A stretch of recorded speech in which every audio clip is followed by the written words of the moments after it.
Good Monday afternoon, and thanks for joining us on Kare 11 News Now. I'm Lauren Lemanchek. New video today shows the moments leading up to and after a federal agent shot Julio Sosa CIS in North Minneapolis. The video is from city cameras that are up around the city and is about 9 minutes in length. About 2 minutes into the video, you can see a vehicle pop the curb in the middle of your screen and an emergency vehicle right behind it. Then, you can see a person running down the street. They appear to be trying to get to the home with the front porch light on. There's a struggle for about 10 seconds before two people run inside the home. The Department of Homeland Security originally said 2 men beat the agent with a shovel and a broom for several minutes before that agent fired their weapon. From this video, it's not clear when the agent fired their weapon, hitting Julio Sosa CIS in the leg. The rest of the video shows agents outside the home and several more emergency vehicles show up on the street. Protesters did also show up and clash with agents that night, leading them to deploy tear gas and flashbangs. Alfredo Alhorno, who the agents were chasing in the first place, and Sosa CIS, who was shot by the agent, are in the country illegally. Both men had their charges dropped connected to this incident. Right now, the two agents involved are being investigated for possibly lying under oath about what happened in this situation. Right now, 6 Minnesotans are suing the federal government, saying ICE officers crossed a constitutional line. The lawsuit claims masked agents forced their way into homes during Operation Metro Surge without a judicial warrant. Sammy Salina explains what we know about those raids and the legal fight ahead. It's okay. It's okay. Back in January, ICE agents busted down the door of Jaylee Salguero's home in Oakdale. They grabbed my sister from the couch and was like, "We're taking you." As well as my dad. I wasn't able to say bye to my sister. She says federal agents never showed a judicial warrant. They just presented them with paperwork for a family member who no longer lived there. They did to our door.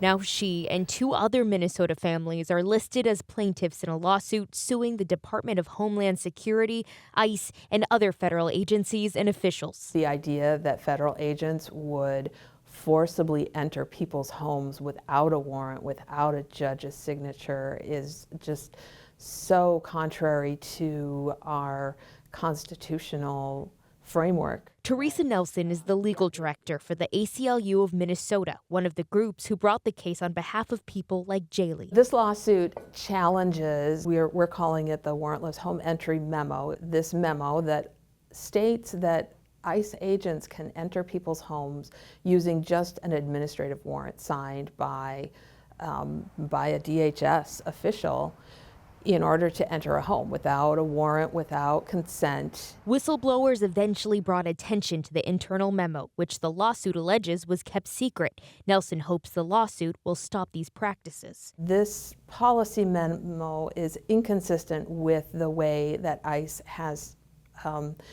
behaved over the last 20 years since its inception. Nelson says families are worried federal agents will come back. And with respect to Mr. Gibson Brown, it did happen. I felt helpless, like I couldn't do nothing. We spoke with Garrison Gibson Brown and his wife after federal agents broke down his door in January. A federal judge ordered his release, but he was detained again during a check-in at the Whipple building. I'm driving on the road, and she goes, "Hey, Rhoda, ICE is in your apartment." We also talked with Rhoda Christensen, another listed in the lawsuit. According to paperwork, her husband, Abdul Qadir Sharif Abdi, was taken after agents pushed through his front door and seized him. All examples, Nelson says, of violations of Fourth Amendment rights. Egregious violations on top of egregious violations that we've been seeing as a result of Operation Metro Surge. New today, murder charges and a guilty plea for a man accused of shooting a beloved Minneapolis community member, Justin Juice Marshall. Minneapolis police say they have arrested Dijon Jacques Davis for second-degree murder. The Hennepin County attorney says Davis pled guilty to the murder today. Investigators say Davis shot and killed Juice in July of last year near Franklin and Lyndale Avenue South. Court documents say Davis told investigators that he and Juice got into an argument before the shooting happened.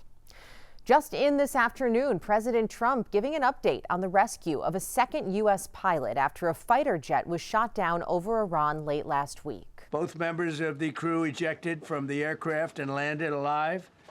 On Iranian soil, I immediately was asked to make a decision. I ordered the U.S. Armed Forces to do whatever was necessary to bring our brave warriors back home. A risky decision, because we could have ended up with 100 dead as opposed to 1 or 2.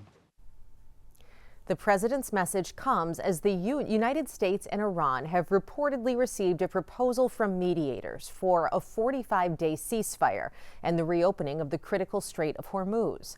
A proposal the president says is, quote, not good enough. Iran, on the other hand, is insisting the war must end. Matt Bradley's in Jerusalem with the latest. Well, it's Holy Week here in the Holy Land, and Jerusalem's Old City should be packed. But instead, Israeli security restrictions during this ongoing war with Iran have essentially emptied it out.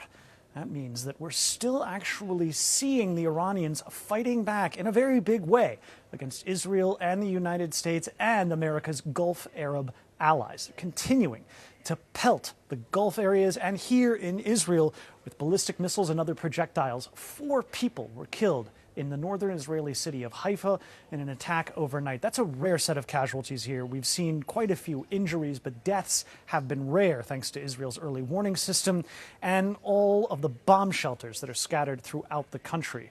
The fact is that President Trump now seems to be weighing some sort of peace proposal that would end the fighting at least for about 48 hours.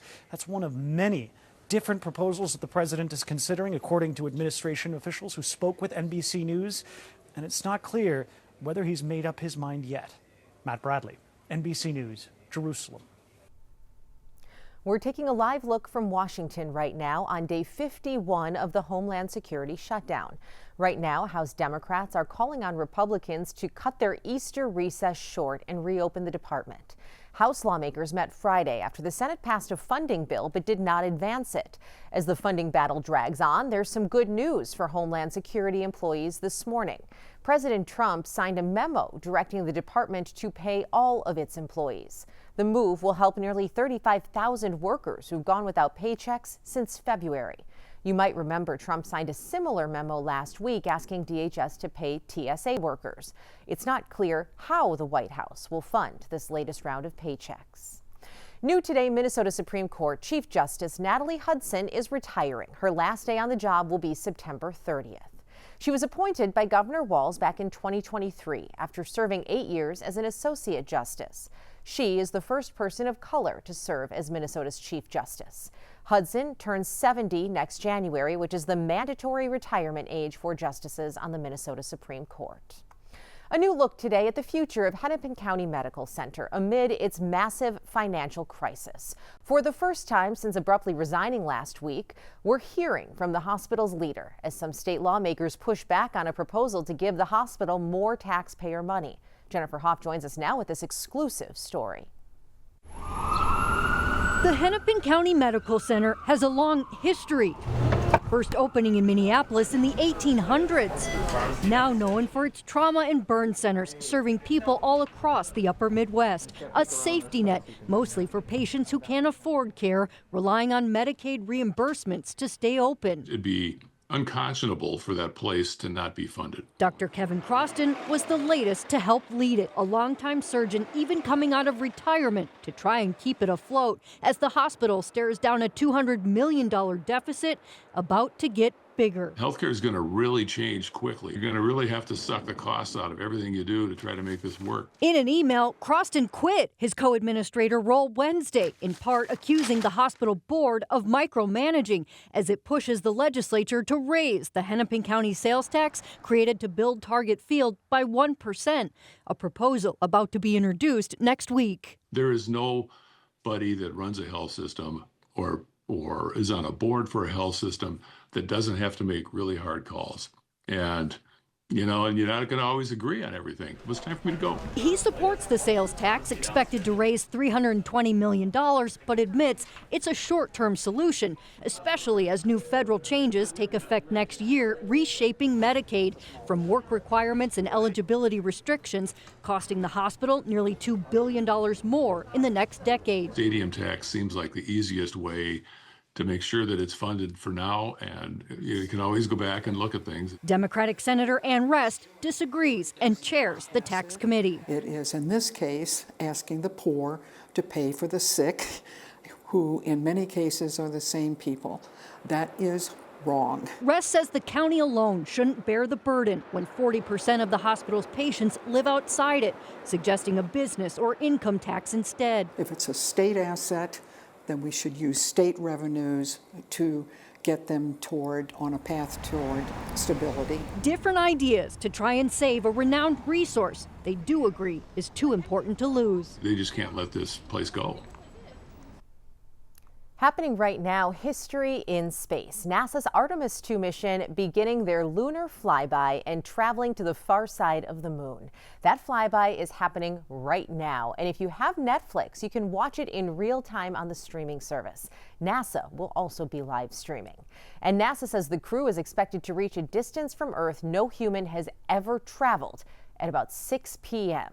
The flyby is scheduled to finish at 8:20, and after that, the astronauts will start making their way home. They're expected to splash down off the San Diego coast Friday, just after 7 p.m. NBC's Tom Costello spoke to the crew ahead of today's historic moment. What are your emotions as you look back at Mother Earth? You know, right away you are humbled. The fact that 4 of us get to be out here just brings you to your knees. Very, very cool. Well, stick with us. More news and weather is coming up after the break.